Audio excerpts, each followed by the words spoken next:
MP Rajesh നമ്മോട് കൂടി ചേരുകയാണ്. പാലക്കാട് പോലൊരു വിവാദം രാവിലെ വന്ന് വീണിട്ടുണ്ട്. ഒരു പെട്ടി പരിശോധനയുമായി ബന്ധപ്പെട്ട് അവരെ അപമാനിക്കാൻ വേണ്ടി ചെയ്തു എന്നാണ് ഷാഫി പറമ്പിൽ അടക്കമുള്ളവർ പറയുന്നത്.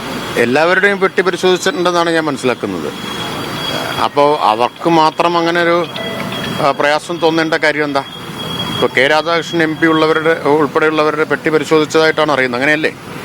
അങ്ങനെയല്ലേ? അപ്പോൾ ഒരു കൂട്ടർക്ക് മാത്രം ഈ പെട്ടിയുടെ കാര്യത്തിൽ ഇത്രയും പേടിയെന്താ? ഞങ്ങൾക്കാർക്കും പെട്ടിയുടെ കാര്യത്തിൽ പേടിയില്ലല്ലോ. ഞങ്ങളുടെ ഒക്കെ പെട്ടി പരിശോധിച്ചോട്ടെ. അപ്പോൾ എന്തിനാണ് ചിലർ മാത്രം അതിൽ ഭയപ്പെടുന്നത്? ഇതൊരു രാഷ്ട്രീയ വിഷയമാക്കി ഉയർത്തുകയാണോ? അല്ല, തെരഞ്ഞെടുപ്പ് സമയത്ത് പരിശോധന സ്വാഭാവികമല്ലേ? അതിൽ ഇളവുണ്ടോ? ഇപ്പോൾ സ്ഥാനാർത്ഥി, നേതാക്കൾ, മന്ത്രിമാർ ഇവർക്കൊക്കെ എന്തെങ്കിലും ഇളവുണ്ടോ? സാധാരണ സ്ക്വാഡ് നമ്മുടെയൊക്കെ വാഹനം ചിലപ്പോൾ പരിശോധിക്കാറുണ്ടല്ലോ.